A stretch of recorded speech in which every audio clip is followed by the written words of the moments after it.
Good morning, guys. So here is your short little lecture. Just in case you didn't get it, I also posted a student copy of the lecture that you can print out from home if you want. That's on Canvas. And you're more than welcome to do that, or you can just take notes separately. It's totally up to you. But if you click, when you print it, you have to choose to print it in like note-taking style versus otherwise it'll print like one giant slide per page. So just keep that in mind. Okay, so we've got a short lecture, 6 slides, nice and easy, and we're going to talk about Texas independence. So in 1821, Mexico won independence from Spain, and Spain had previously controlled all of the territory in Mexico, which included territory well up into the modern-day United States, right? California, Texas, New Mexico, Arizona, parts of Utah, Nevada, and Colorado. And so with this newfound independence, they now are going to control all of this vast territory.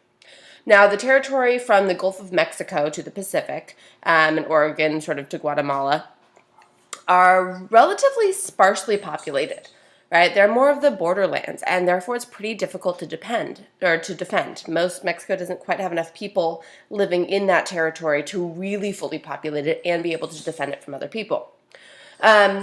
So Mexico is also dealing with civil war, with economic issues with the Catholic Church, with Native American raids, and so it makes it even more difficult to sort of deal with this northern border as well, right? They already have so many other things going on.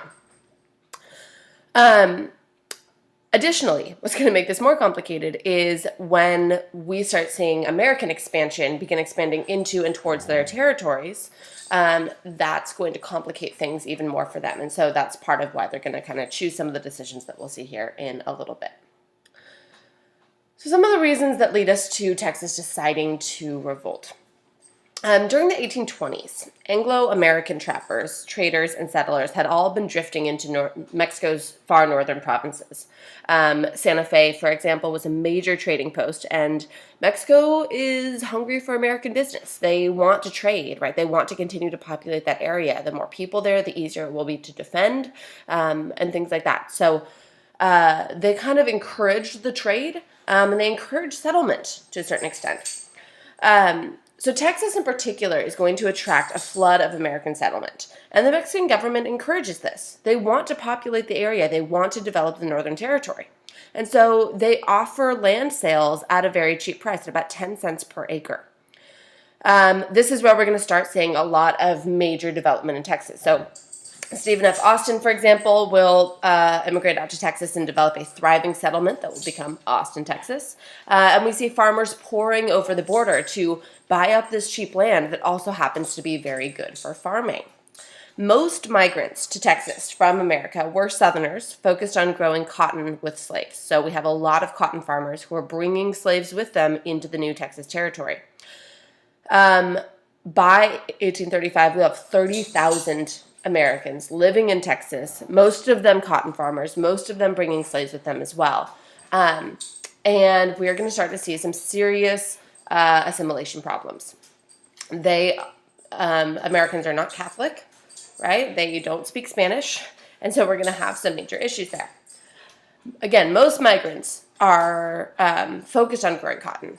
Most of them don't really care about assimilation. And so by 1835, we will have these 30,000 Texans, both free and enslaved Americans, as well as 8,000 Tejanos, which are Spanish-speaking Texans who live in Texas, who were originally part of Spain, then part of Mexico, but to a large degree feel themselves sort of different or distinct from wider Mexico, and so they'll also get involved in this whole revolution thing. So because the Mexican government is starting to see this growing problem that all of the immigrants coming over are not wanting to assimilate, are not wanting to, learn how to speak Spanish and become Catholic and all of that. In 1829, right, as we're seeing this influx, the Mexican government ends up issuing an emancipation proclamation and begins banning the importation of slaves. The intent is to stop further immigration, to kind of be like, okay, we already have enough people here. We're glad we have people here, but we want them to assimilate more. And so let's prevent any further immigration, and we are going to gradually abolish slavery. This doesn't go over very well. So although the settlers do free their slaves, they then force them to serve in lifetime indentured servant contracts and sign things like that. They called them servants, but basically they were still slaves. So they officially followed the rules, but essentially keep the institution in place just under a different name. And it's going to make them really frustrated. So these Anglo settlers are unhappy about the decisions that the government is making without being able to have a say in them. And they hate that idea of not having a voice in local government. Even the Tejanos are feeling like they increasingly don't have a huge say in local government, and so that's going to become really problematic. The other character that we need, or the other important leader here that we need to know, is General Antonio Lopez of Santa Anna, or de Santa Anna.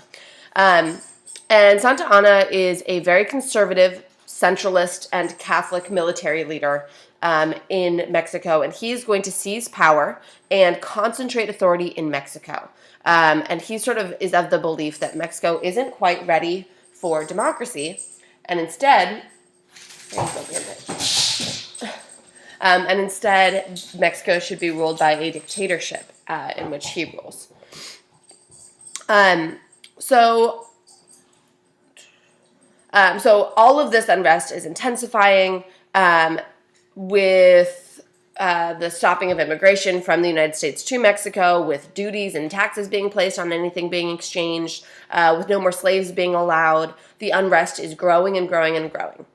And then when Stephen Austin, the most prominent Anglo-American leader in Texas, is thrown in prison under the suspicion that he had encouraged insurrection, people are going to explode and be furious.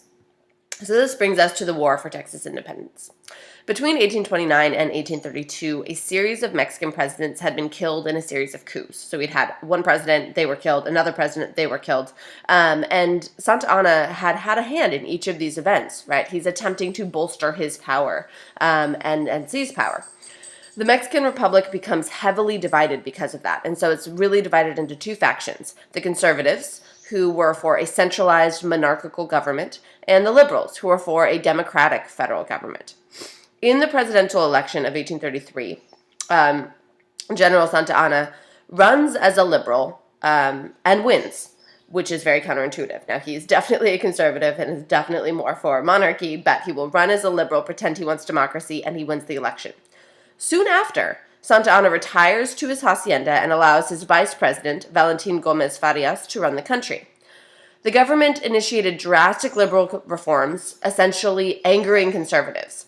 So he puts his vice president in power, knowing that the decisions he's going to make are going to really piss off a large portion of the population. And then because there are so many conservatives who are furious, Santa Anna will return from his hacienda, take back control of the government, and he will renounce all of the government's policies. He's basically like, my vice president is doing terrible things, this is horrible, and so he overthrows the presidency, seizing power. He forces Gomez Farias and many of his supporters to flee Mexico for the United States, and then he declares that Mexico was not ready for democracy, and he becomes an openly conservative, Catholic, centralist, and appoints himself dictator. So, very savvy political move, right? He manages to run as a liberal, retire, putting his vice president in power, knowing his vice president is going to do a bunch of stuff that he doesn't agree with and that a lot of the conservatives don't agree with, then come back, kick his vice president out of power, and use what all of the extreme liberal policies that he implemented as a justification for getting rid of democracy altogether and becoming a dictator. So when Santa Anna appoints himself dictator, right, the settlers and Tejanos in Texas are furious. They consider this tyranny. So the Texan settlers rebel. They declare their independence, and in 1835, I think, the settlers officially say, we are an independent Republic of Texas. We are our own country. We are separate from Mexico. There's no reason we should be associated with that. We are our own country. In the initial battles that will follow, so mostly in fall of 1835, Texans will win most of the major battles. And they declare that they are fighting to restore the democratic government in Mexico. But soon after these initial battles, we begin seeing provisional state government set up. They elect a local governor and a council, and they end up declaring that they're not just fighting to reestablish democracy in Mexico, they're actually fighting for rights due to them under the Mexican Constitution of 1824. And they want to be fully independent. So in order to gain support for this, Stephen Austin and a couple other people are sent to the United States to negotiate. And one of the things they're trying to get in the U.S. is loans, right? Texas is going to need money if they're going to continue to fight this war. The Texans quickly gather an army. They march to attack the Mexican garrison at San Antonio.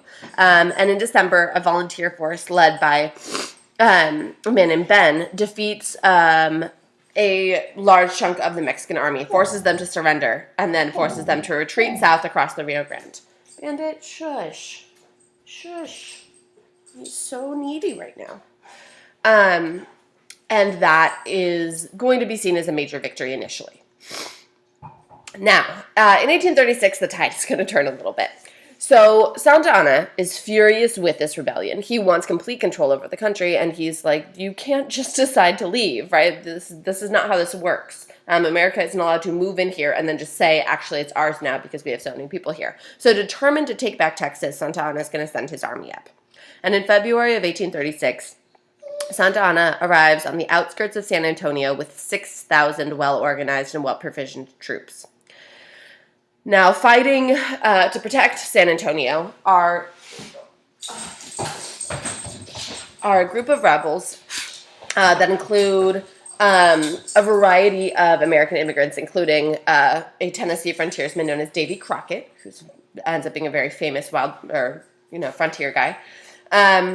And so as Santa Anna's army is approaching, the Tejanos and the Anglo-American Texans all take refuge in an old Franciscan mission called the Alamo.